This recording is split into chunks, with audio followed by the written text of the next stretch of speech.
같이 기도드리겠습니다.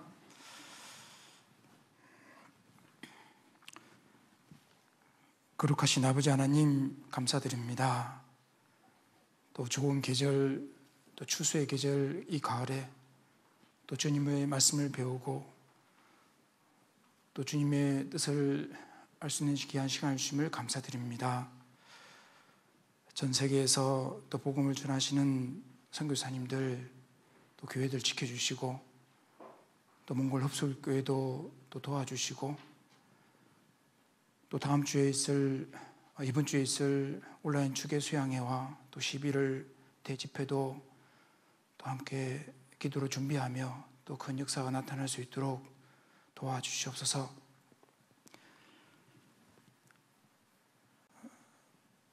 또 각 가정마다 주님께서 늘 도와주시고 또 건강과 또 모든 소원 또 기도가 다 이루어지도록 도와주시옵소서.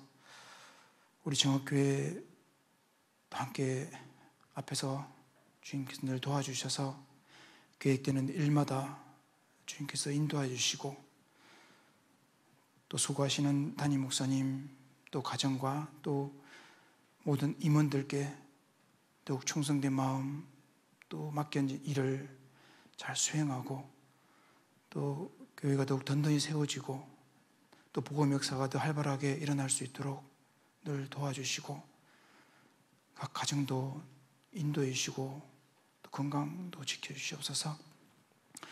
오늘도 또 귀한 시간이 되도록 도와주시고 또 주님을 더욱 나타내고 오늘 주님의 재림에 대해서 또 공부하고자 합니다. 기쁨과 영광이 있는 그 재림을 사모하며 이 마지막 때를 더욱더 힘있게 살아갈 수 있도록 우리의 마음을 감화 감동시켜 주시길 원하옵니다. 우리를 영원한 멸망에서 구원해 주신 예수님의 이름으로 기도드립니다. 아멘. 네, 신약성경 베드로전서 1장을 보겠습니다.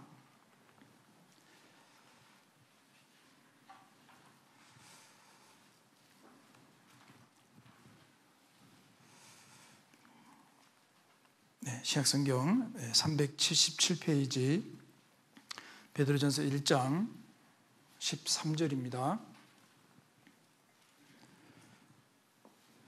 네, 베드로전서 1장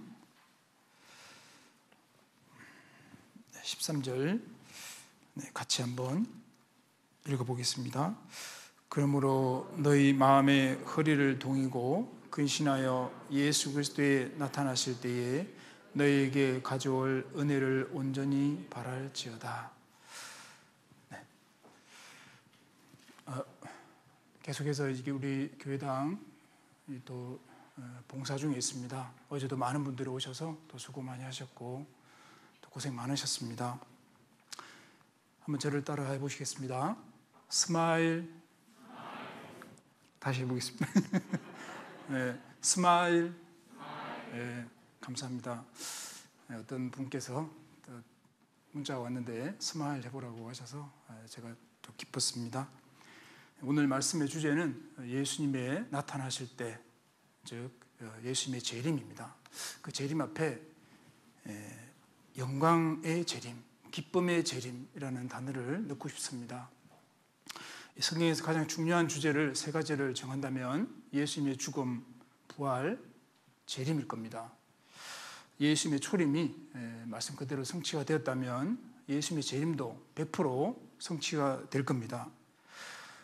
예수님의 초림을 생각해 본다면 고난, 이렇게 떠오르는 단어가 고난, 또 십자가, 말구유, 또 나귀 새끼,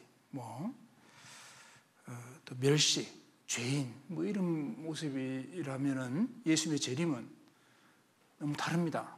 구름 타고 오시니까 구름, 백마 또 타고 오시고 정말 놀랍고 영광, 기쁨, 환희, 멸류관, 왕 이런 단어입니다. 너무너무 대조적입니다. 재림을 생각해 보니까 그것이 우리에게 곧 이루어질 일임을 알게 됐습니다. 오늘 주제가 처음에는 공부하면서 참 어려운 주제였는데 무거운 주제였는데 공부하면 할수록 너무 기쁘고 설레이는 걸 알게 됐습니다. 이 조지 물러는 고아원을 많이 세우고 그 고아의 아버지라고 하는데 이 재림에 대해서 깊이 묵상하면서 생각할수록 내 속에서부터 죄인에 대한 그 사랑을 더 깊이 알게 됐다고, 끌어올랐다고 얘기했습니다. 중국 선교사 허슨 테일러도 이 재림을 생각할 때마다 선교에 대한 선교를 잘 마칠 수 있었던 원동력이 됐다고 얘기했습니다. 전도자 제퍼만이라는 분은 재림의 사실이 내 인생 전체를 바꿨다고 얘기합니다. 그래서 우리도 주님의 재림에 대해서 또 내가 바라야 될 것을 영광스러운 그 구원을 더 온전히 바랄 필요가 있습니다. 이 재림이 뭘까? 신구약 성경을 통틀어서 2163번 나온 글로 되어 있습니다. 초림과 재림을 비유로 따지면 약 1대8로 나옵니다. 초림을 한 번 얘기했다면 재림은 8번 얘기했습니다. 그래서 이 재림은 바로 승리의 재림이고 환희, 우리가 더 힘있게 나아갈 수 있는 기초가 된다는 거죠. 모든 유혹을 이기고 천성을 향해서 또 힘있게 전진할 수 있는 근원이 될 수 있는 것이 바로 재림이라고 할 수 있습니다. 의인에게는 우리한테는 기쁨, 찬송, 영광, 아침이 되지만은 악인들은 반대로 탄식, 고통, 심판, 멸망, 이 밤 같은 것이 재림입니다. 그래서 우리가 주님을 기다리고 있다면 이 기다림은 결코 낭비가 아니고 너무너무 귀한 거라는 거죠. 이 재림을 기다린다는 것은 우리가 이제 기다리는 게 있잖아요. 많은 걸 기다리는데 기다림을 또 설레임이 또 될 수 있습니다. 설레임이란 아이스크림 생각나네요. 자, 우리가 결혼 청년분도 계신데 저는 언제 설레었을까? 무엇을 기다렸을까? 선 보는 날. 저는 하여튼 선 볼 때 굉장히 설레었습니다. 또 데이트하는 날, 상견례가 깨지면 안 되잖아요. 깨질 뻔했다가 또 주님 도와주셔서 잘 됐습니다. 안 깨졌습니다. 결혼식 날 신랑 입장, 이게 얼마나 주인공이잖아요. 굉장히 설레이는 날입니다. 또 신혼여행 가는 날, 또 이사, 작은 집으로 이사 가면 또 그렇지만 하여튼 이사 날, 또 여행. 제가 이제 몽골로 들어갈 때, 또 나올 때 굉장히 설레었습니다. 두근두근. 이 춘향이가 이몽룡을 기다리면서 많이 하여튼 감옥에 있었지만은 남원에 가면 있잖아요. 이렇게 목에다가 이렇게 차고 언제 오실까 내 낭군. 그 이몽룡을 기다렸습니다. 만났잖아요. 여기 옆에 우리 정읍사 공원에 달아 하여튼 국어책에 나온다고 하는데 저는 여기 와서 알았습니다. 근데 이제 돈 벌러 가신 그 낭군님을 기다리고 오늘도 기다리고 있습니다. 아직 안 들어오시는데 우리 주님은 신랑 대신 제일 멋진 가장 최고의 우리의 신랑 예수님은 반드시 오신다는 거죠.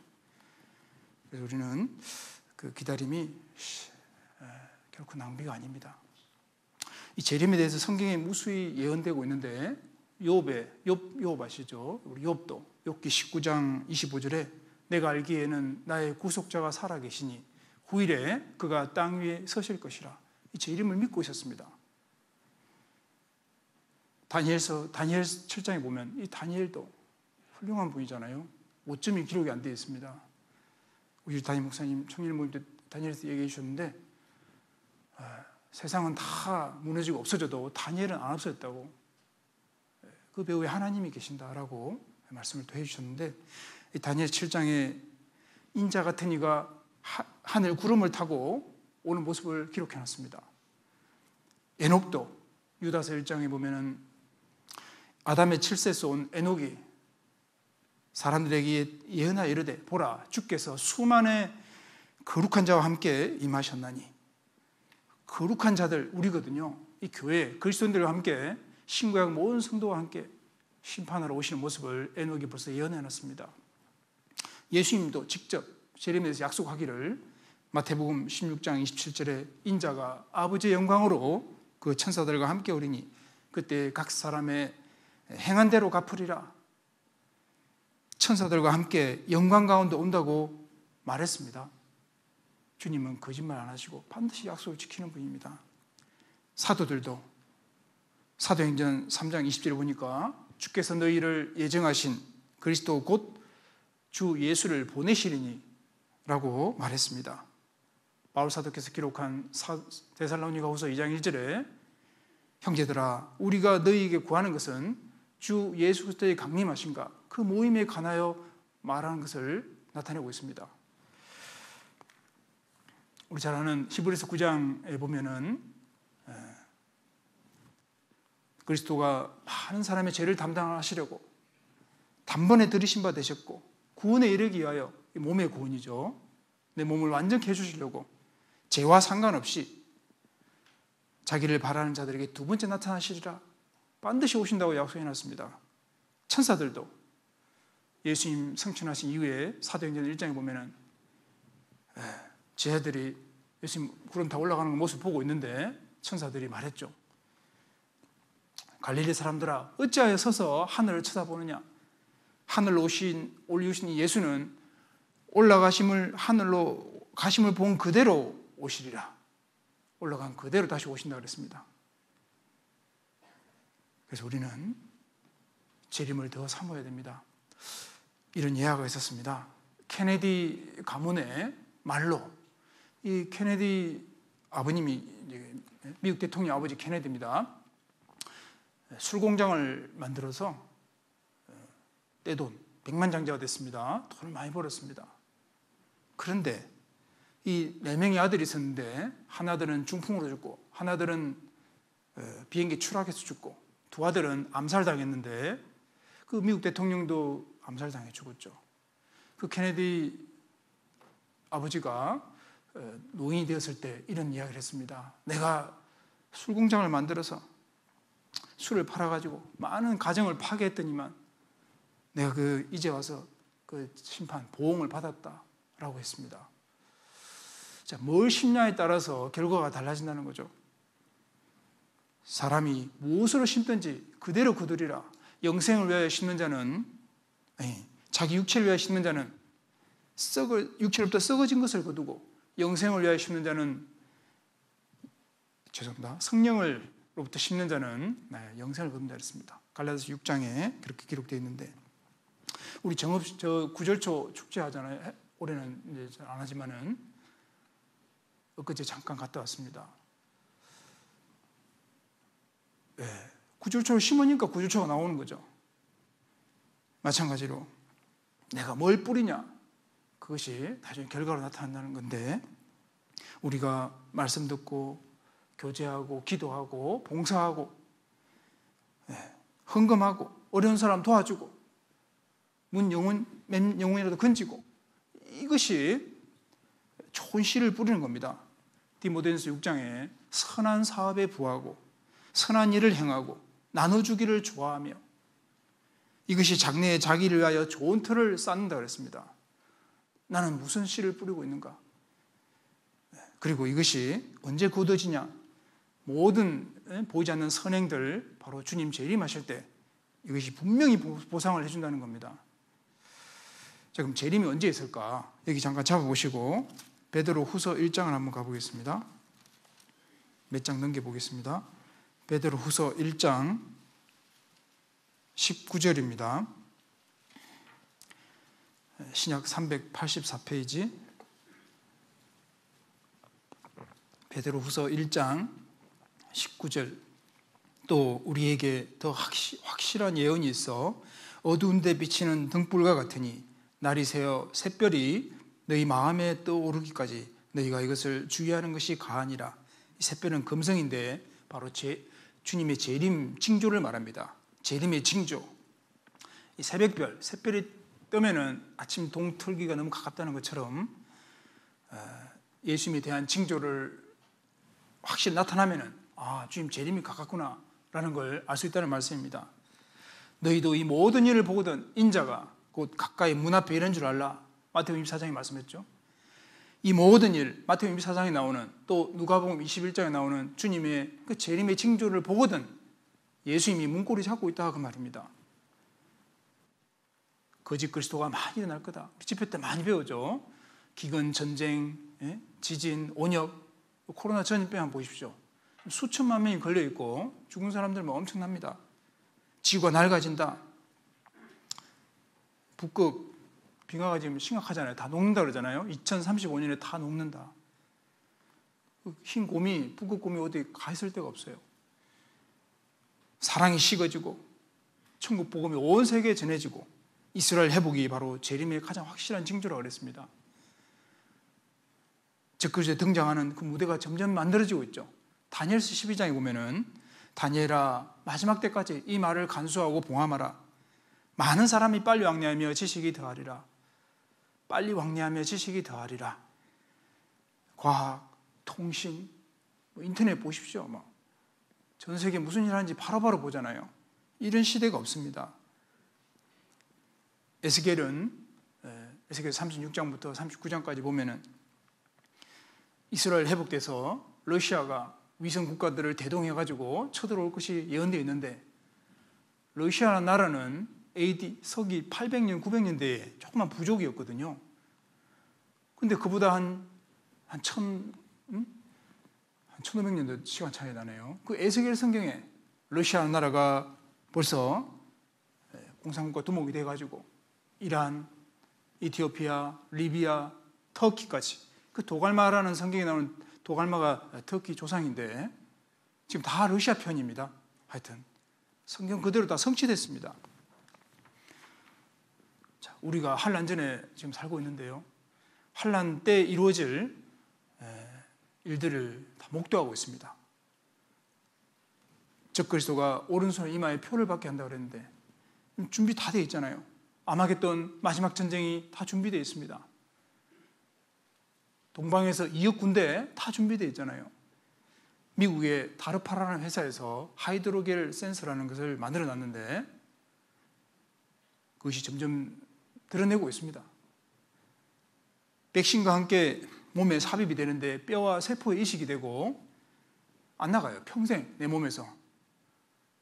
젤 형태라는데 그게 들어오면 안 나가고 평생 감시 통제를 받는데 그것이 기술적으로 다 준비되어 있습니다. 논문에도 발표가 되고요. 무서운 이야기 아닙니까?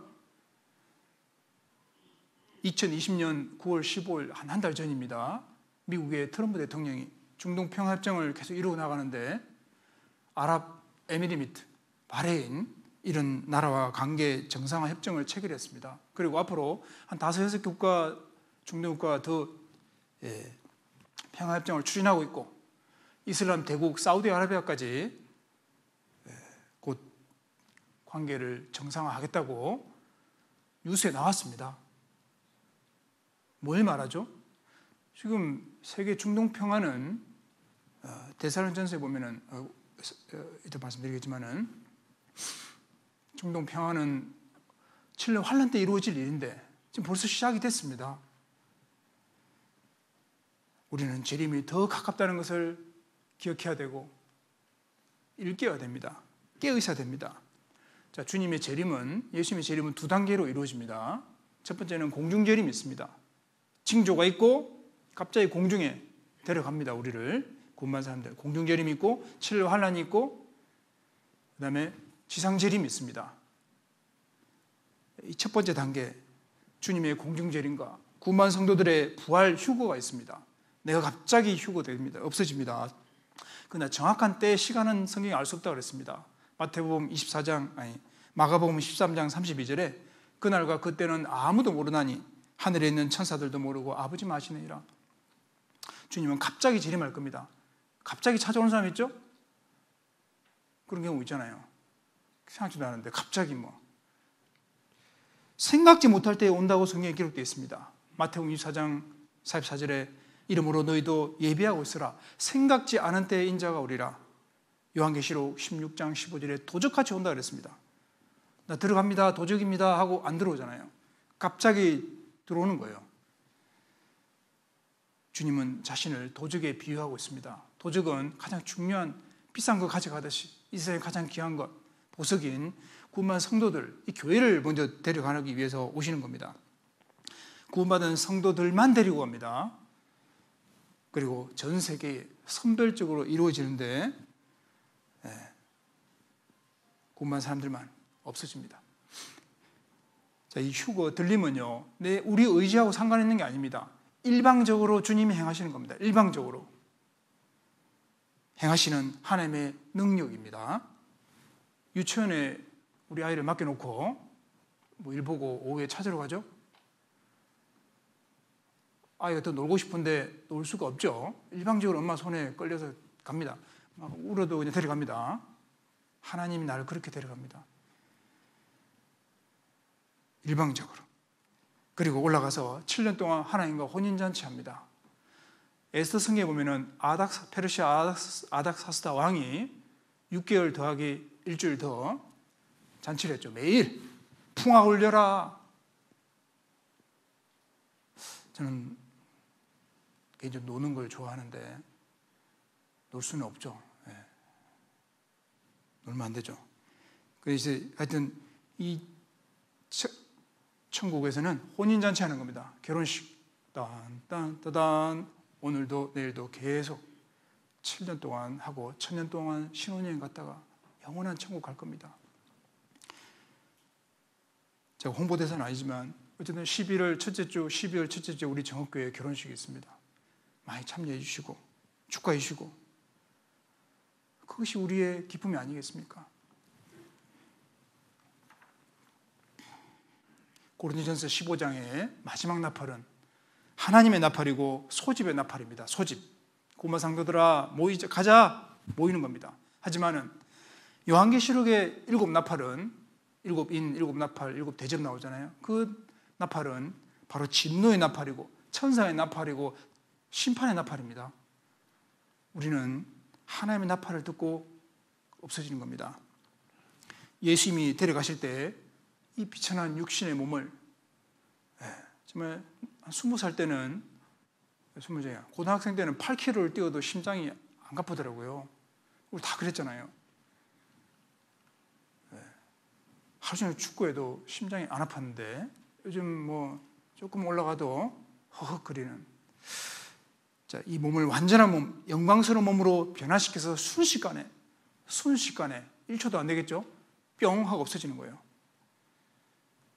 알라딘 요술램프도 아니고 이렇게 공간 이동하는 거 나오잖아요. 만화에서. 내가 그런 몸이 되는 겁니다.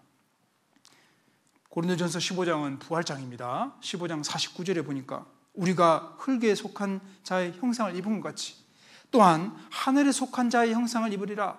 하늘에 속한 자의 형상을 그가 나타나심이 되면 우리가 주님처럼 바뀌는데 완전한 몸으로 바뀌는 겁니다.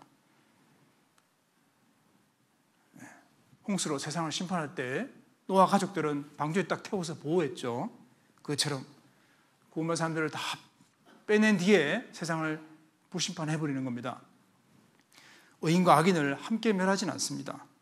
롯이 아브라함의 조카 롯이 나오죠. 창세기에 소돔 땅에 들어갔을 때 그 롯 아내가 나온 뒤에 소돔 땅에 유황 가족이 나온 뒤에 유황 불못을 심판한 게 나옵니다. 그래서요. 또 제가 어떤 목사님, 우리 일본 선교사 갔다 오신 목사님께 들었는데 그 일본에 쓰나미가 왔을 때 대지진이 있었잖아요. 어디 교회죠 하여튼 그 교회 딱 앞에서 쓰나미가 멈췄다고 제가 들었거든요. 우연일까요? 그 보호하심이 있는 겁니다. 지금 아프리카의 케냐인가 그 지진이 나가지고 땅이 갈라지는데 이스라엘 성경에 보면 이스라엘의 감람산이 동서로 갈라진다고 예언되어 있잖아요. 그거를 항하고 있습니다. 지금 이스라엘은 3개 지진 그 판 경계선이 있는데 지진이 안 난다고 그러잖아요. 뭘 보여주죠?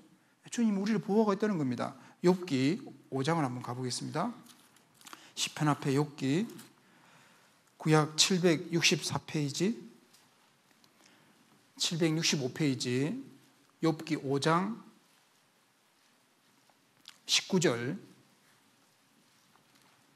욥기 5장 19절 한번 읽어보겠습니다. 욥기 5장 19절입니다. 6가지 환난에서 너를 구원하시며 7가지 환난이라도 그 재앙이 내게 미치지 않게 하시며. 내가 말씀에 붙잡혀 살면, 순종해 살면은 주님이 어떤 이 재앙도 넘어가게 해주잖아요.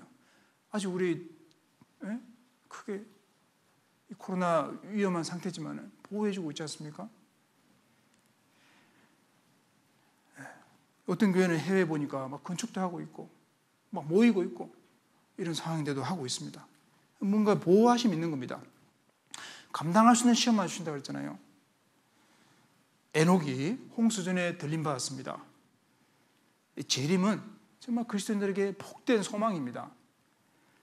이제 세상에서 고생 끝나고 세상아 잘 있거라, 빠이빠이, 상급 받는 날입니다. 뭘 받는다고요? 상급 받는 겁니다. 온 세상의 그리스도인들이 가장 고대하는 날, 우리는 환난을 소망하지 않습니다. 디모데후서 4장 8절에 바울 사도께서 마지막 편지잖아요. 옥중 선지 중에 이제 후로는 나를 위하여 의의 면류관이 예비되었으므로 주 곧 의로우신 재판장이 그날에 내게만 아니라 주의 나타나심을 사모하는 모든 자에게니라. 다 준다 그랬습니다. 한 사람도 빠짐없이 다 의의 면류관을 준비해놨습니다. 구원받는 그것만으로. 그리하면 목자장이 나타나실 때에 시들지 아니하는 영광의 면류관을 얻으리라. 영광의 면류관, 의의 면류관. 보라 내가 속히 오리니 내가 줄 상이 내게 있어 각 사람의 일한 대로 갚아주리라. 행한 대로. 성경에서는 몸으로 행한 대로라고 되어 있습니다. 고린도전서 3장 8절에 각각 자기의 일하는 대로. 우리 어르신들, 난 잘 못 움직이는데 기도하는 게 큰 일이죠. 이 공죄림이 있다는 것을 계속 증거해주고 있는 말씀들이 있는데, 요한계시록의 구조를 보면은 3장까지, 2장에 보면은 이제 3장까지 7교회에 대해서 얘기하면서 요한계시록 4장에서는 사도 요한이 하늘로 올라가서 내려다보면서 쓰고 있습니다. 4장부터 19장까지는 교회라는 말이 안 나옵니다. 그리고 19장 끝에 사람 다 죽고 새와 짐승이 사람 뜯어먹고, 20장은 천년왕국, 21장, 22장은 영원한 천국에 대해 설명하고 있는데, 그 요한계시록 구조만 봐도 교회는 없어집니다. 칠로 환난이 있기 전에요. 다니엘의 70일에 이거 제가 할까 말까 하다가 느헤미야 1장에 보면은, 먼저 다니엘서 9장에 보면은 71회가 나오죠. 70 곱하기 9입니다. 제가 칠판 한번 쓰겠습니다. 여기 71회인데 69일에는 지금 이루어졌습니다. 느헤미야 2장 1절에 보면은 아닥사스다 왕 20년 니스아누리로 나옵니다. 이것이 BC 445년 3월 14일이었습니다. 이때부터 성경학자들 다 연구했습니다. 69 곱하기 7 하면은 483년인데 AD 32년 3월 14일 날 예수님이 예루살렘에 입성하게 됩니다. 정확하게 이루어졌잖아요. 그리고 마지막 7년 남았습니다. 한 일에 7년. 이것이 7년 환란인데, 요 사이에 교회가 없습니다. 무슨 말이죠? 교회는 없어진다는 거죠. 이 다니엘서는 유대인들에게 말한 거니까, 다니엘서 나오는 성도는 바로 유대인을 말하는 겁니다. 그 얘기를 드리려고. 너무 어려운 건 아니죠? 자, 그래서 마지막 한 일에는 7년 환란을 말합니다. 성경은 너무너무 정확합니다. 데살로니가전서 4장에 보면은, 데살로니가 구조가 그렇습니다. 4장에서는 공중에 주님을 영접하는 휴거가 나옵니다. 형제들아, 자는 자들에 대하여는 너희가 알지 못함을 우리가 원치 않으니 이 소망 없는 자 같이 슬퍼하지 않게 하람이라. 누가 우리 가족들 돌아가시면 구원받으면 가만히 생각해보면 또 만나거든요. 단지 좀 헤어져서 슬프지만은 저도 어머니를 만난다는 소망이 있습니다. 우리 가족들, 형제자매님들. 그래서 4장에서는 공중재림을 설명하고 데살로니가서 5장에 보면은 주의 날이 밤에 도적같이 이를 줄을 너희 자신이 자세히 알미라. 저희가 평안하다 안전하다 할 그때 전 3년 말에 중동에 평화가 오고 세계 정부가 만들어지고 거짓 평화가 옵니다. 그걸 설명하고 있습니다. 그리고 여자에게, 잉태된 여자에게 해상 고통이 이름같이, 저는 임신 안 해봤지만 어제 4학년, 5학년 학생 잠깐 성경 이야기할 시간이 있었는데요. 임신을 알더라고요. 저는 초등학교 때 임신을 잘 몰랐던 것 같습니다. 요즘 수준이 그렇습니다. 너무 빠릅니다. 여자에게 해상 고통이 이런 것 같이 멸망이 호련히 저에게 이르니 결단코 피하지 못하리라. 후 3년 반까지 얘기하고 있습니다. 그럼 공중재림이 먼저 있은 이후에 멸망이 오니까 반드시 공재림은 성경에 있는 게 확실하다고 말이죠. 이사야 57장을 가보겠습니다. 이사야 성경에도 예언해놨습니다. 1037페이지 이사야 57장 1절입니다.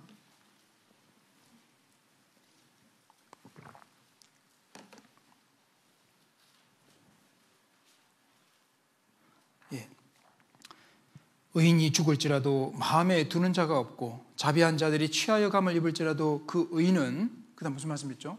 화액전에 취하여 감을 입은 것인 줄로 깨닫는 자가 없도다. 화액, 불심판입니다.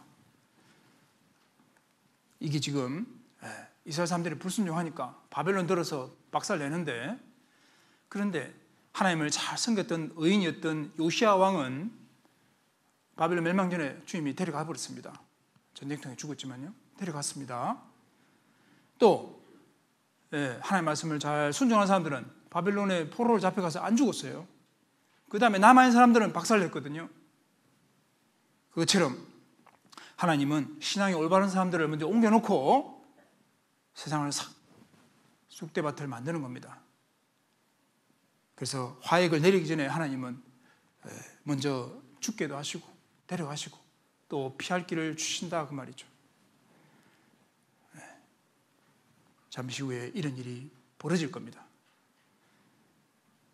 그리고 칠로 환난 속에 이방인들이 구원받을 수 있을까? 없습니다.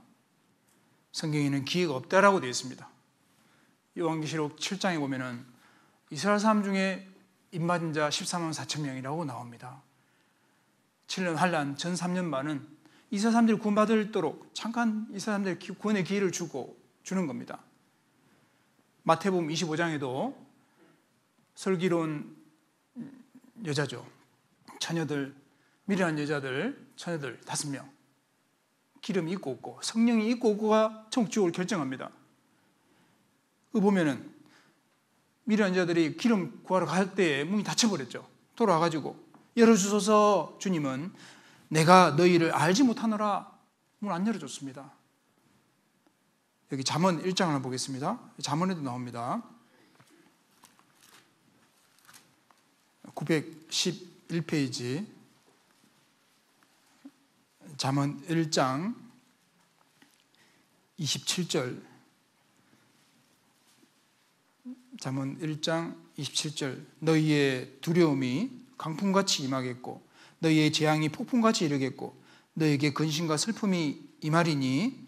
읽어보겠습니다. 그때 너희가 나를 부르리라. 그래도 내가 대답지 아니하겠고 부지런히 나를 찾으리라. 그래도 나를 만나지 못하리니. 그때 문 닫혔습니다. 공중재림이 있은 이후에 칠로 환난이 들어갔는데 두려움, 재앙이 막 폭풍같이, 슬퍼해도 땅을 치고 울어봐도 기회가 없습니다. 보라, 지금은 은혜 받을 만한 때요. 보라, 지금은 구원의 날이로다. 고린도후서 6장 2절에 말했죠. 은혜 시대, 지금 구원의 날이다. 점점 구원의 문이 닫히고 있습니다.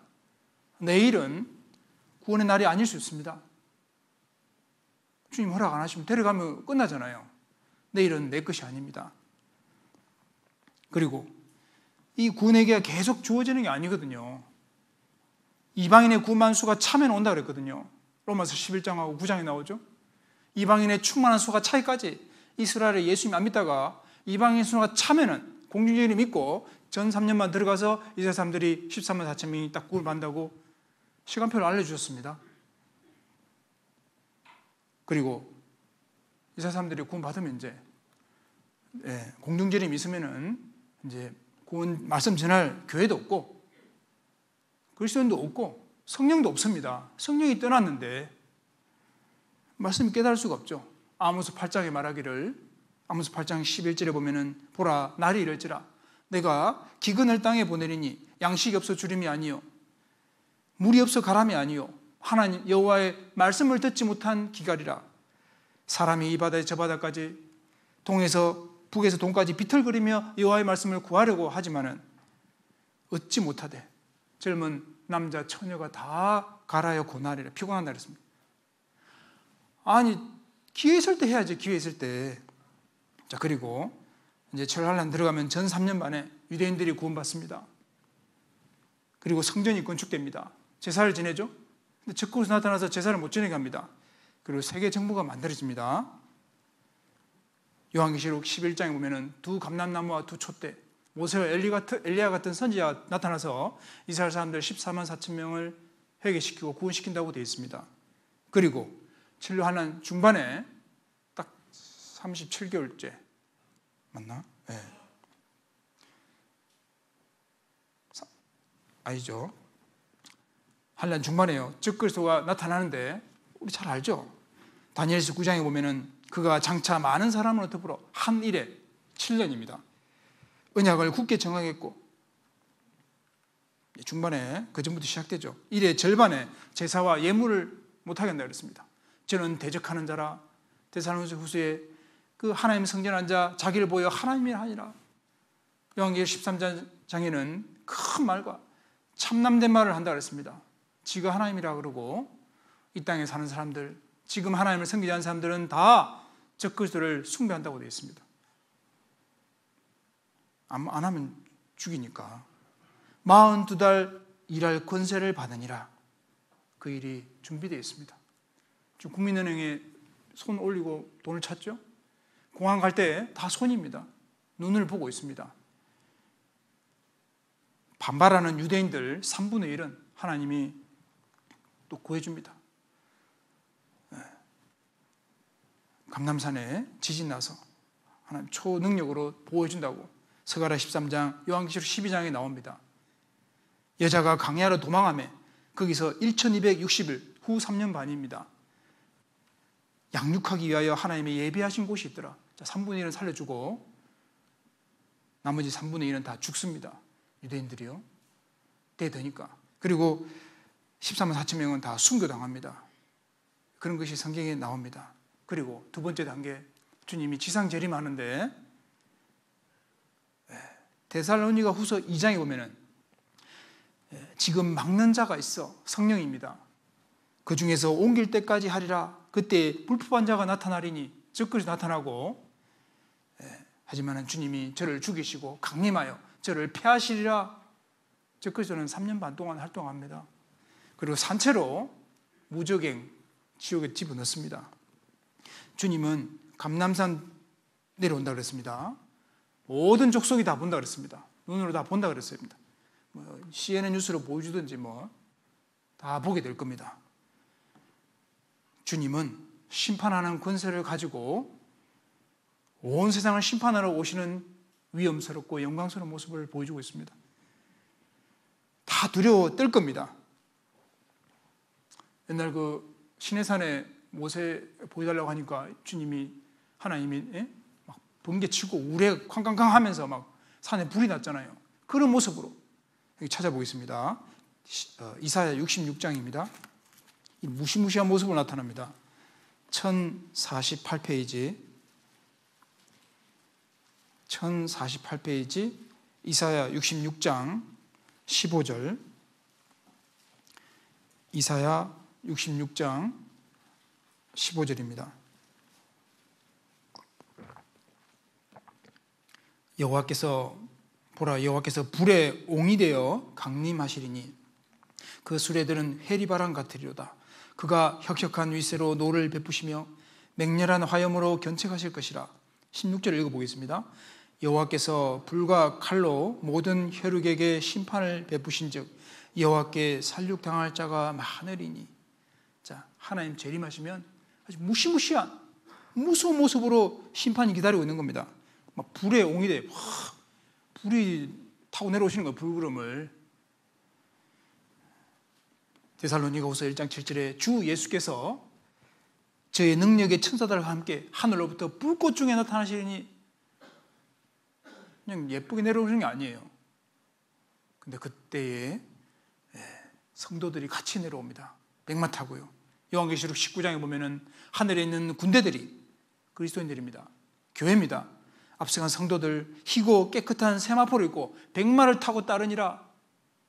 제가 말 타는 걸 좋아하는데요. 몽골에서 이제 말만 탄 게 아니고 이렇게 탈 수 있습니다. 오토바이보다 더 재밌습니다. 근데 하여튼 이 백마, 이 말이 가끔 말을 안 들어요. 남자 말은 잡아당겨도 이렇게 힘이 세가지고 자꾸 달리는 본능이 있어서. 선교팀 하는데 한번 보여주려고 탔는데 말이 안 서는 겁니다. 이제 자기 집으로 가는데 이 처마가 있거든요. 제가 그대로 가면 목이 날아갈 것 같으니까 뛰어내렸는데, 어쨌든 말은 갑자기 가다가 세게 달리는데 맛있는 풀이 있으면 서버려요. 탁 서면은 이제 어떻게 됐습니까? 제가 꽃피는 제가 잡고 있죠. 떼굴떼굴 넘어져서 어깨가 아프더라고요. 저 멀리서 선교팀 보고 있고 창피하니까 말을 한 대 때려주고 또 탔긴 탔는데, 어쨌든 그런 말이 아니다 그 말이죠. 제 말은 말 잘 듣는 말, 겸손한 말을 타면 좋은데 말이 탁 타면은 초짜인지 초신자인지 숙달대문이 잘 알거든요. 초보자 타면 안 달리거든요.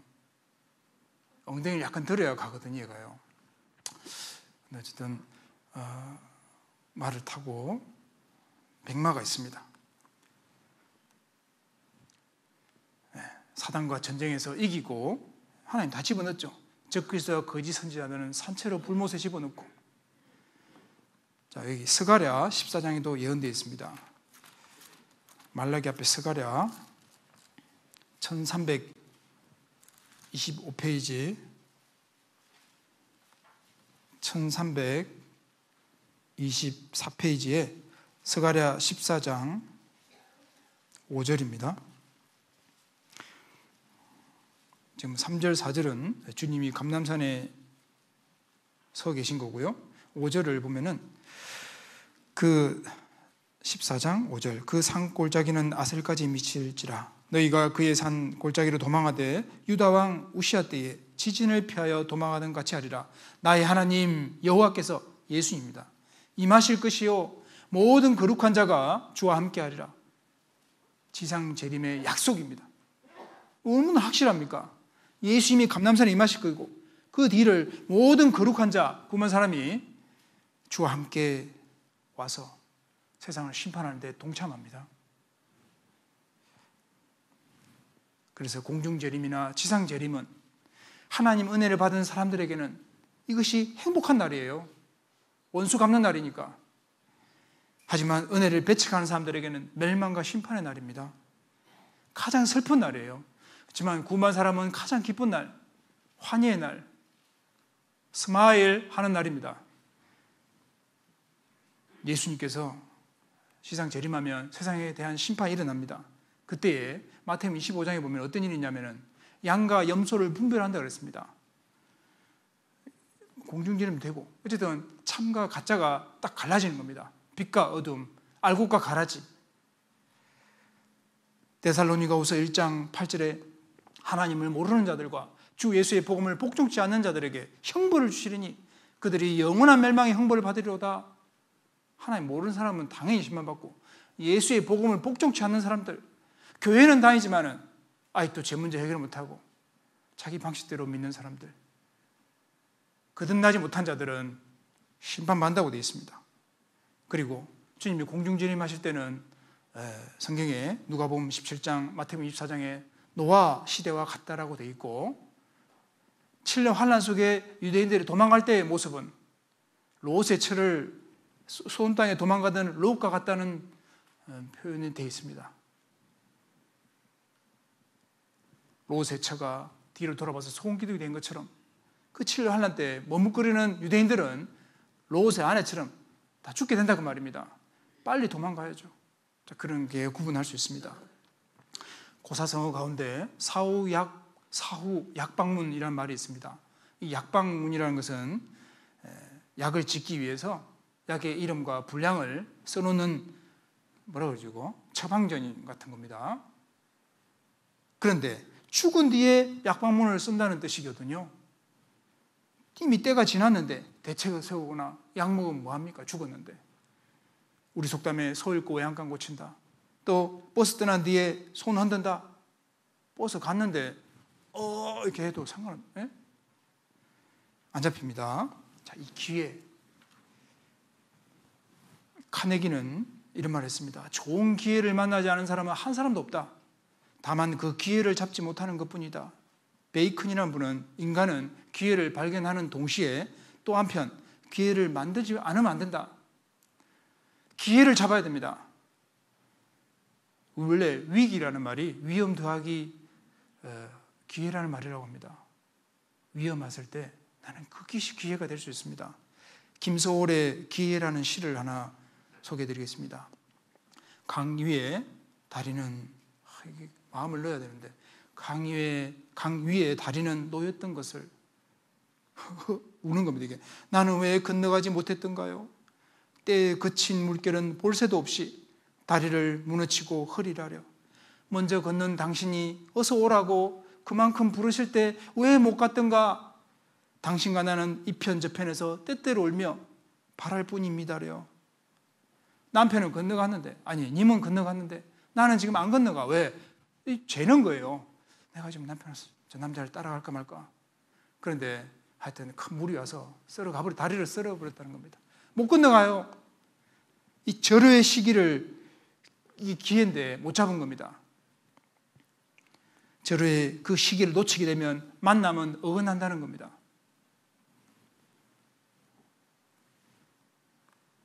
우리는 기회를 잡은 사람이잖아요. 기회를 못 잡은 사람도 있습니다. 성경에 마태복음 19장에 보면 한 부자 청년이 예수님 왔을 때에 어떻게 하면 영생 못 얻으셨습니까? 질문했는데 예수님이 재산 팔아서 나눠주고 오라고 했습니다. 근데 그거 재물에 잡혀가지고 안 돌아왔잖아요. 누가복음 16장에 부자와 거지 나사로 한번 보십시오. 그 부자가 지옥 가가지고 하는 말이 아버지여 내 혀에 물 한 방울 찍어서 내 혀를 좀 서늘하게 해주십시오. 내가 이 불꽃 가운데서 고민합니다. 물 한 방울도 없어요. 못 갖다 줍니다. 너희와 우리 사이에는 큰 구름이 끼어 있어서 여기로 오되 할 수도 없고 갈 수도 없다. 지옥 들어가면 끝입니다. 기회가 있을 때, 자, 이것이 뭘 보여주냐? 기회를 놓치면 처절한 고통, 그 비참함밖에 없다는 거죠. 우리 앞에는 구원의 다리가 놓여 있습니다. 나는 건너온 사람들이죠. 믿음의 선진들과 함께 오라고 우리는 손짓하고 있는데 안 건너와요. 속히 건너와라. 자, 우리도 전도 기회를 놓치면 안 됩니다. 아쉬울 때가 있잖아요. 내가 그때 입을 열었어야 되는데. 오늘은 구원의 날이요. 은혜 받을 만한 때다. 내일은 아니다는 거죠. 지금 건너야 됩니다. 이번에 태풍 왔을 때에 저쪽 위에서 아저씨 한 분이 차가 오는데 오지 말라고 했죠. 다리가 무너지려고 하니까 살려줬잖아요.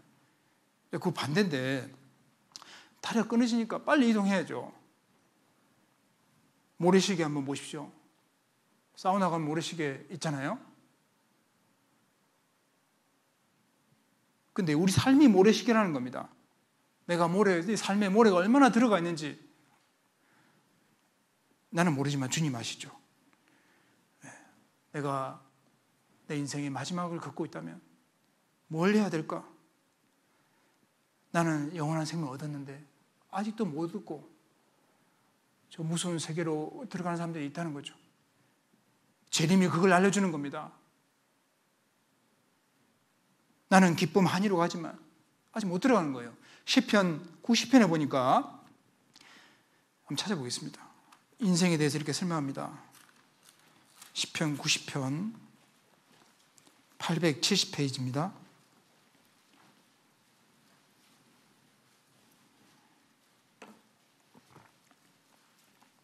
시편 90편 9절입니다. 우리의 모든 날이 주의 분노 중에 지나가며 우리의 평생이 일시간에 순식간에 타였나이다. 우리의 연수가 70이요 강건하면 80이라도 그 연수의 자랑은 수고와 슬픔뿐이요 신속 기간이 날아가나이다. 누가 주의 노의 능력을 알며 누가 주를 두려워하여야 할 때로 주의 진노를 알리까? 주의 능력, 노의 능력, 사람들은 모른다는 얘기죠. 잠시 후에 나타난다는 겁니다. 주님 얼마나 무서운 분이신지.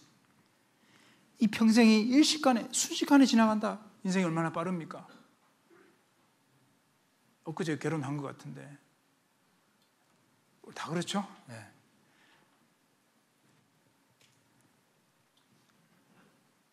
시편 39편에도 찾아보겠습니다. 시편 39편 5절입니다. 시편 39편 5절 830페이지. 주께서 나의 날을 손넓이만큼 되게 하시며 나의 일생이 주의 앞에는 없는 것 같사오니 사람마다 그 든든히 선 때도 진실로 허사뿐이니이다. 6절 7절 읽어보겠습니다. 진실로 각 사람은 그림자같이 다니고 헛된 일에 분요하며 재물을 쌓으나 누가 취하는지 알지 못하나이다. 주여 내가 무엇을 바라리요 나의 소망은 주께 있나이다. 집회 때 막 유한 목사님께서 말씀 많이 해주잖아요. 그림자같이 다닌다. 나의 일생이 손넓이만큼 짧고 없는 것 같다. 아마 예수님이 없으면 나는 이런 인생일 겁니다. 네. 분요하다는 말이 헛된 일에 분요하는, 이 분요하다는 소란스럽다는 뜻입니다. 너무너무 시끄러워요. 헛된 일에. 뉴스 보십시오. 끝나지 않아요. 하다. 죄송하지만 안 좋은 것만 하여튼 찾아가지고 알려주는 것 같아요. 좋은 것도 좀 알려주면 좋은데 좋은 걸 알려주면 뉴스를 안 본다고 그러네요. 내가 무엇을 바라리요? 나의 소망은 주께 있나이다. 다윗 한번 보십시오. 늘 재림에서 주님 만날 그 소망. 이 세상은 너무 짧습니다. 그리고 너무너무 무서운 이 짧은 삶입니다. 그래서 이 시간을 어디다 투자할 거냐? 가장 값진 데다 투자해야 되죠. 자, 재림은 무엇을 가져올까? 이 주도 면밀하게 주님은 재림을 딱 준비해놨는데 내가 주님 재림하실 때 주실 것이 뭘까? 은혜입니다. 베드로전서 아까 1장 13절에 예수 그리스도에 나타나실 때에 가져올 은혜, 너희에게 가져올 은혜를 온전히 바랄지어다. 무슨 은혜가 있습니까? 이 초림 때도 축복이지만 재림은 더 큰 축복이 기다리고 있거든요. 더 큰 거 주시려고 재림하시거든요. 더 큰 선물 가져온다는 거죠. 부활의 몸을 입습니다.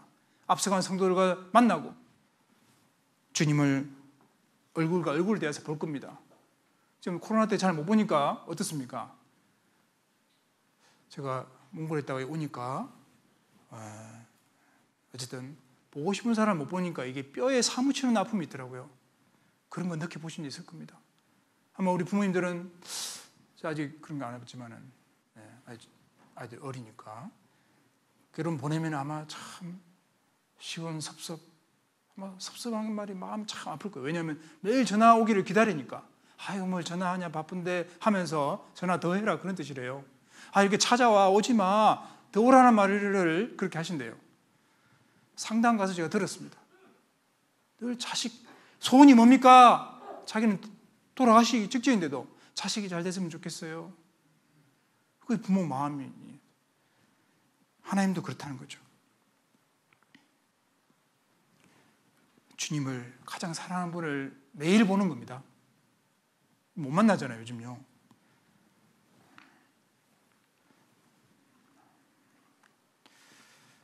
얼굴과 얼굴을 대하여 볼 것이요. 그리고 영원한 기쁨, 즐거움이 기다리고 있습니다.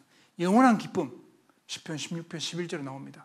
주께서 생명의 길로 내게 보이시리니 주의 앞에는 기쁨이 충만하고 영원한 즐거움이 있나이다. 영원한 위로를 가져오시고 모든 눈물을 씻겨주시고 요한계시록 21장에 모든 눈물, 다시는 사망이 없고 애통하는 것이나 곡하는 것이나 아픈 것이 있지 아니하리니 안 아픕니다. 조금만 참으면 이제 고통이 끝나는 겁니다. 주사 맞아도 아픈 게 있잖아요. 상상할 수 없는 세계로 들어가고 맛있는 것도 준비되어 있고,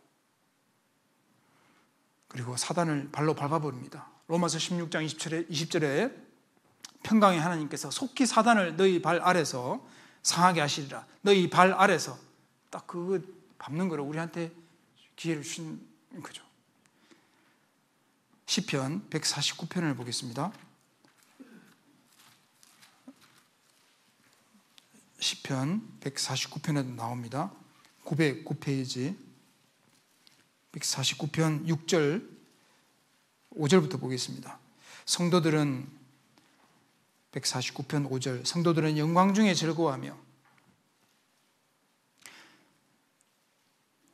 4절부터 보겠습니다. 여호와께서는 자기 백성을 기뻐하시며 겸손한 자를 구원으로 아름답게 하심이로다. 성도들은 영광 중에 즐거워하며 저희 침상에서 기쁨으로 노래할지어다. 그 입에는 하나님의 존영이요 그 수중에는 두 날 가진 칼이로다. 7절부터 읽어보겠습니다. 이것으로 열방에 보수하며 민족들을 벌하며 저희 왕들은 사슬로 저희 귀인은 철고랑으로 결박하고 기록한 판단대로 저희에게 시행할지로다. 이런 영광은 그 모든 성도에게 있도다. 할렐루야. 이 모든 영광, 8절에 왕들을 딱 잡아가잖아요. 포박해서 마귀를 딱 붙잡는 일에 성도가 같이 합니다. 주님과 함께 주님 재림하시면 그리스도인들이 주님과 동참해서 아까 배웠죠. 심판에 참여한다고. 모든 거룩한 자가 주와 함께 참여하리라. 이런 영광은 성도에게 주신다. 모든 성도에게. C.S. 루이스의 나니아 연대기라는 재미있는 소설도 영화가 있습니다. 아슬란 사자가 이름이 아슬란인데, 아슬란님 하나님 모습인데 몽골어로 아슬란이 사자거든요. 하여튼 죄 없는 분이 죄인의 죄를 지고 죽었는데 부활하죠. 살아났습니다. 마녀를 그 부대들을 그냥 한 방에 없애버리죠. 와 하면 그냥 다 넘어지고 싹 없어지는 뭐 그런 게 많이 나오는데 주님 오시면 그렇게 되는 겁니다. 그런 것을 성경을 보고 만들어놨잖아요. 그리고 상급을 가져오십니다. 주님 오시면 나는 상급을 기다리고 있는 겁니다. 행한 대로 칭찬과 영광과 존귀를 얻고 그 그리스도의 심판대, 뱀마 심판대에서 우리는 상 받는 일이 있습니다. 그 영광이 영원한 게 있는 겁니다. A.W. 토저는요, 하나님께서는 어떤 방법으로든 우리를 세상으로부터 분리하실 것인데 그것이 어떤 방법이 될지는 우리 자신에게 달려있다. 어떤 방법으로든 세상으로부터 우리를 분리시킵니다. 하지만은 어떤 방법이 될지 내 자신이 행한 대로 달려있다는 겁니다. 찰스 스펄전은 주님 오실 때는 상식적인 것들이 필요 없게 된다. 상식이 필요 없어집니다. 왜? 다 아니까. 공부 못하는 분은 조금만 참으시면요, 어차피 나는 박사가 돼요. 주님이 친히 우리 가운데 거하게 될 때에 더 이상 과거 일을 회상하는 것이 필요하지 않게 된다. 이 과거를 생각하면 좋은 걸 또 떠오르면 좋은데 참 아픈 일들도 많이 떠오르게 됩니다. 그것이 다 지워집니다. 진실한 마음을, 믿음을 가지라. 주님 오실 때요. 주님 오실 때 우리 모두 기쁨의 찬송을 부르자. 네. 그런 날이 기다리고 있습니다. 재림이 또 왜 있을까?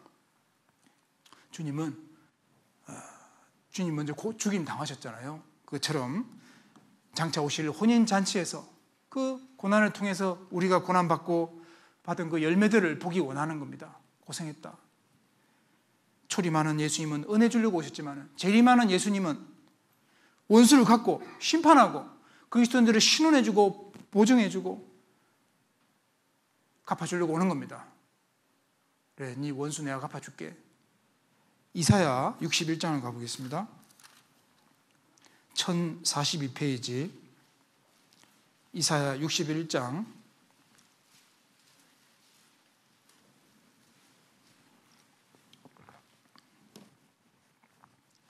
2절입니다.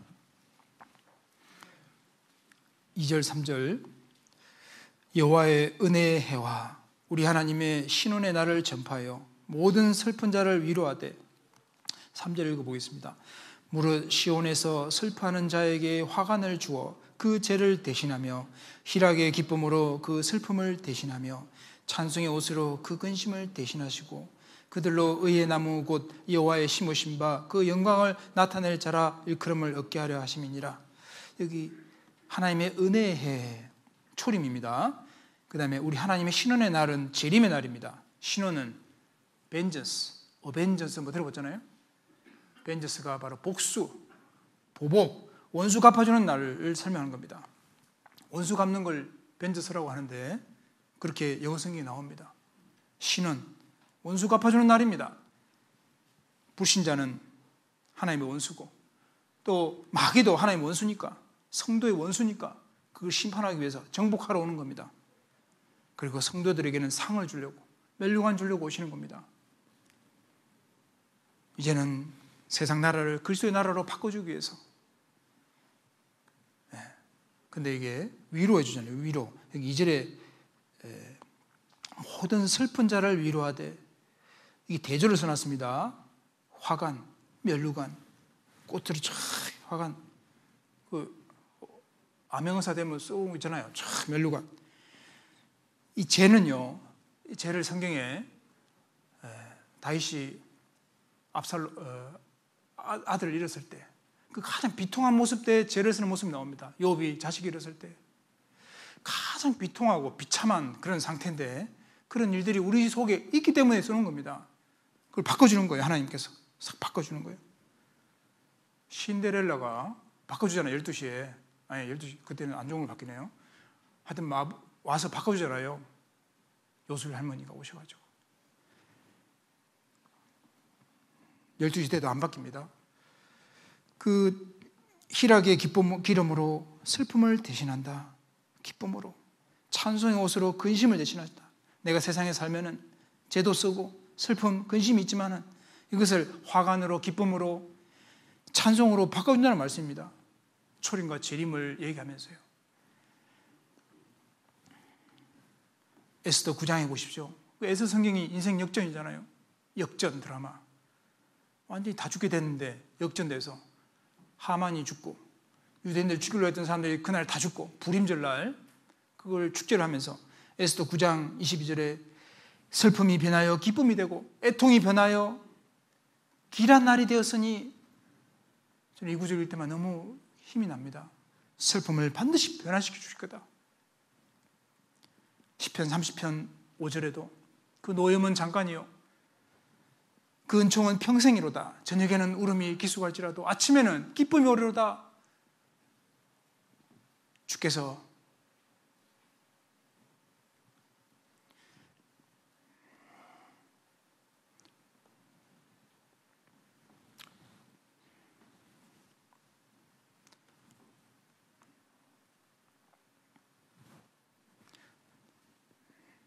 여기 이사야 60장을 보겠습니다. 거기 19절 20절 보시면 이사야 60장 19절 다시는 낮에 해가 내 빛이 되지 아니하며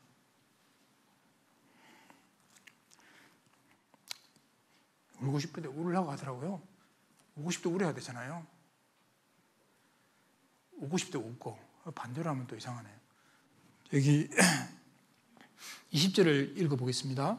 다시는 내 해가 지지 아니하며 내 달이 물러가지 아니할 것은 여호와가 내 영영한 빛이 되고 내 슬픔의 날이 마칠 것입니다. 재림하실 때 이런 일이 생깁니다. 슬픔의 날이 마칠 것이다. 주께서 나의 슬픔을 변하여 춤이 되게 하시며 나의 베옷을 벗기고 기쁨으로 띠띠우셨나이다. 그 시편 30편의 그 말씀이 참 위로가 됩니다.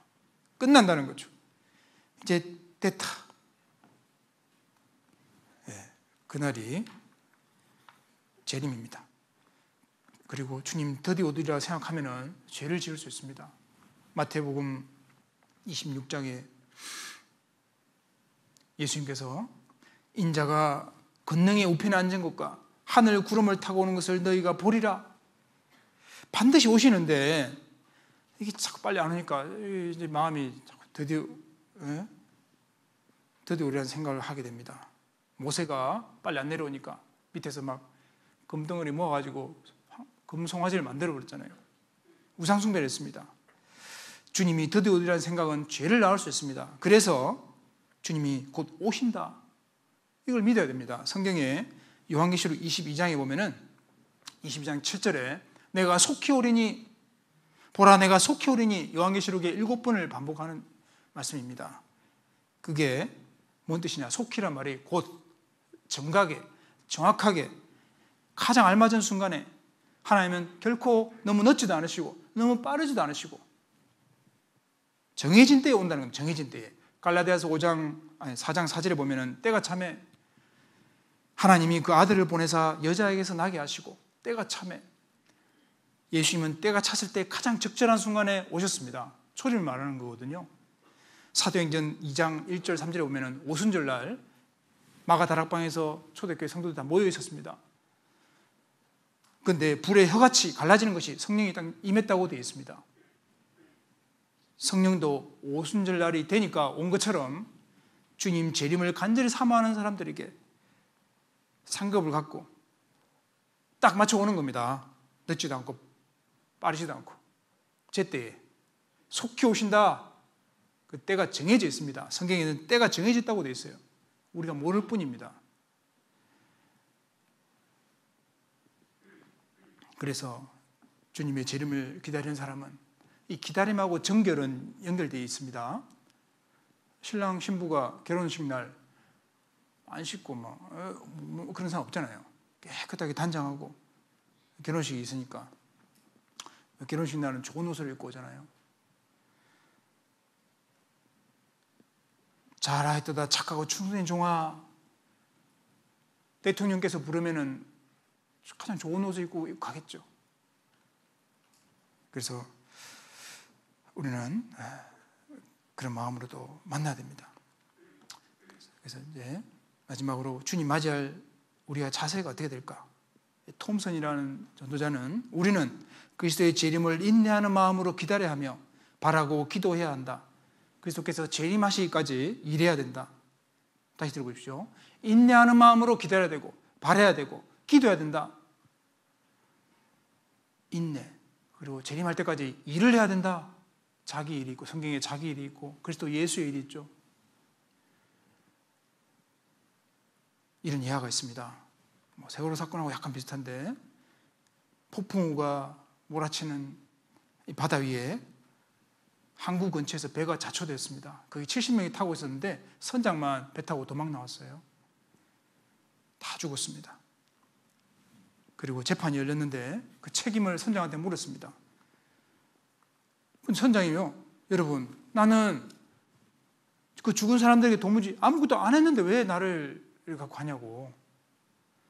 법관이 말하기를 그것이 바로 당신의 죄입니다. 당신은 무언가 할 수 있었는데 아무것도 하지 않았기 때문에 당신을 정죄하는 것은 당신이 무엇을 했기 때문이 아니라 무언가를 행하지 않았기 때문에 그것이 심판 제목이라 했습니다.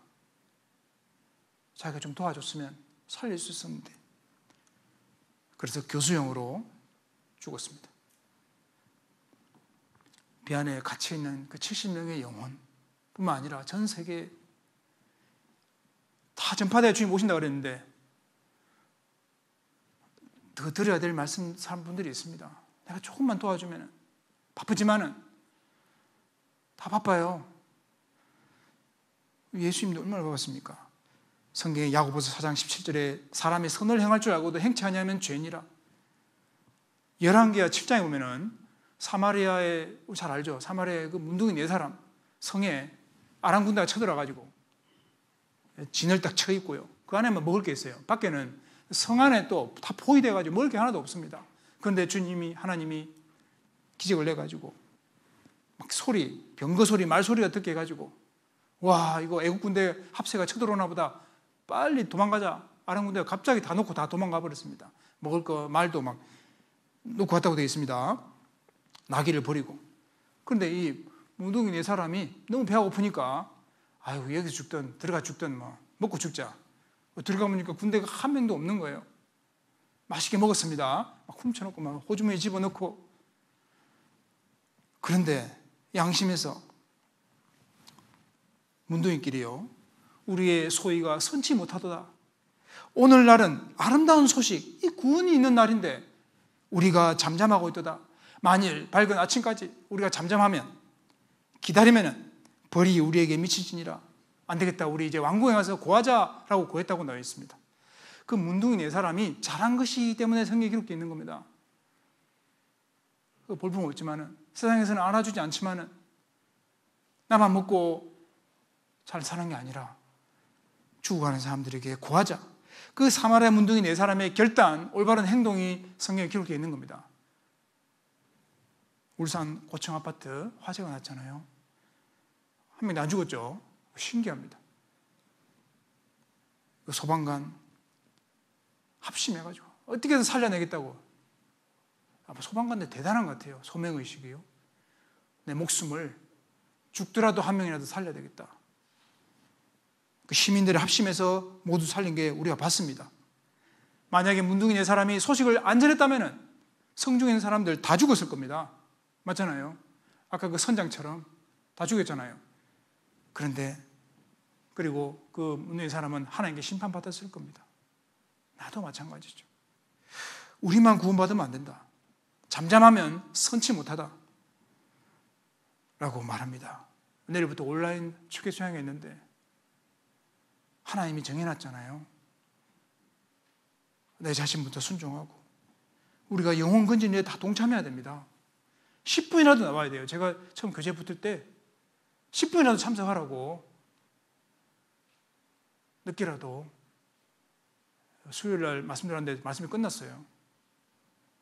2시간씩 걸렸는데 집까지요. 오고 가면서 주님이 말씀 주시고 성경을 읽을 수 있도록 오고 가면서 마음이 정해지지 않습니까?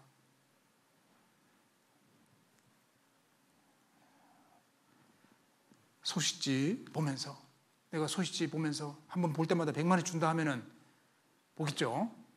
그런 마음으로 내가 오늘 왔다 그러면은 1,000만 원 입금, 1,000만 원 뭐 더 많이 주겠죠. 하나님은. 누구든지 찾아보겠습니다. 잘 아는 말씀, 디모데전서입니다. 신약 340페이지입니다.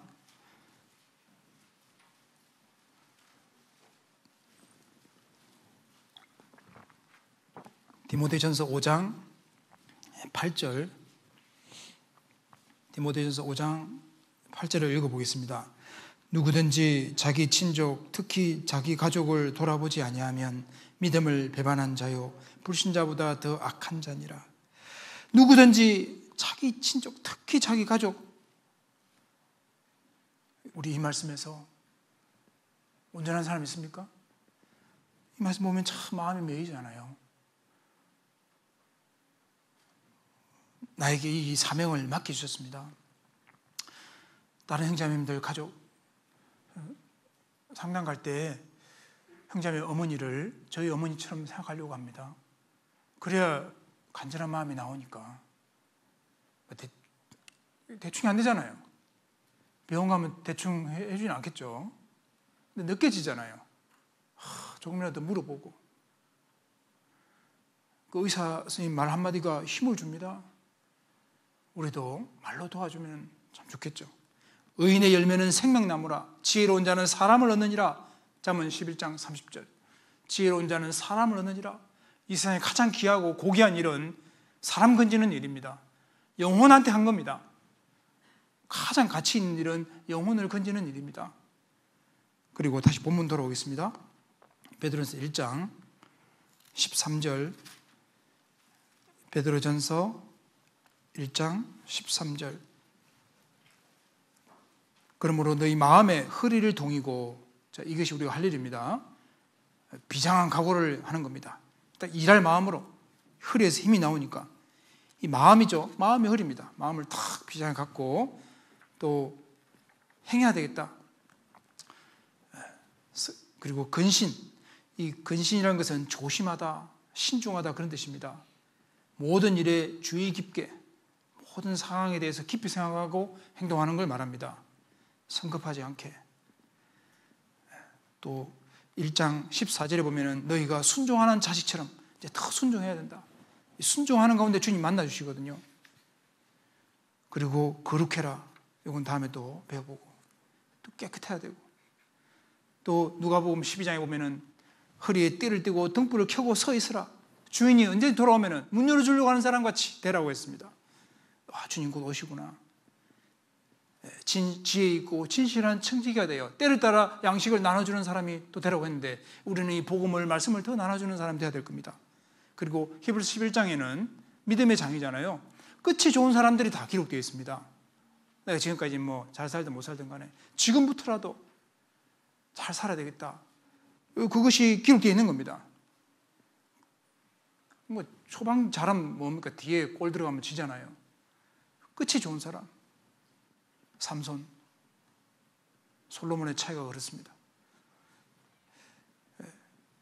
그리고 다 드러납니다. 디모데전서 5장 24절에 보면요, 어떤 사람들의 죄는 밝히 드러나 먼저 심판에 나아가고 어떤 사람들의 죄는 그 뒤를 좇나니 이와 같이 선행도 밝히 드러나고 그렇지 아니한 것도 숨길 수 없느니라. 그렇게 되어 있습니다. 선행도 다 드러나고 그렇지 않은 것도 드러난대요. 그래서 다 드러나니까 어차피 지금부터라도, 그래서 너희가 항상 주의 일에 더욱 힘쓰는 자들 되라. 경고하며 흔들리지 말며 항상 주의 일에, 왜냐하면 헛되지 않으니까. 우리는 받을 상을 생각해야 됩니다. 그리고 오래 참아야 됩니다. 우리 신앙은 마라톤 경기니까. 마라톤은 참는 거잖아요. 보면요, 막 일을 악물 가잖아요. 막 골이 나면 1등 하는 겁니다. 끝까지. 마라나타. 마라나타 뜻이 뭐죠? 속히 오리라. 주께서 임하시느니라. 그런 뜻입니다. 초대교회 성도님들이 만나면은 늘 악수하고 포옹하면서 또 힘을 내자고 마라나타. 그 핍박 받으면서 귓속말로 마라나타. 주님 곧 오신다. 그만큼 기쁜 소식이 없는 겁니다. 우리가 고난받을 때도 이 재림, 이 소식이, 기쁨, 영광의 이 재림이 큰 위로가 될 겁니다. 우리는 너무 임박한 시대에 살고 있기 때문에 그렇습니다. 10분 전에 끝내려고요. 그래서 하여튼 감사드리고, 정읍교회 와서 사랑만 받고 사는 것 같습니다. 또 부족하지만 함께 응원하면서 남은 10분은 빨리 가지 마시고 좀 형제님들 이렇게 많이 오셨으니 인사도 하시고 잘 위로해 주시고 그런 시간이 되면 좋겠습니다. 기도하겠습니다. 하나님 감사합니다. 오늘 주님의 재림에 대해서 생각해 보았습니다. 초림이 있었듯 반드시 재림을 약속을 주셨고 우리에게 너무나 큰 축복을, 소망을 주셨습니다. 우리 정읍교회 성도님들 늘 은혜로 또 건강도 지켜주시고 내 마음속에 엉그러진 부분들 치료해 주시고 주님께 영광 다 돌릴 수 있는 사람이 되도록, 정말 잘하였도다 착하고 충성된 종아 그 한마디 들을 수 있도록 도와주시옵소서. 계획된 모든 일들에 우리를 더 귀중히 사용해 주시옵소서. 우리를 변함없이 사랑하시는 예수님의 이름으로 기도드립니다. 아멘.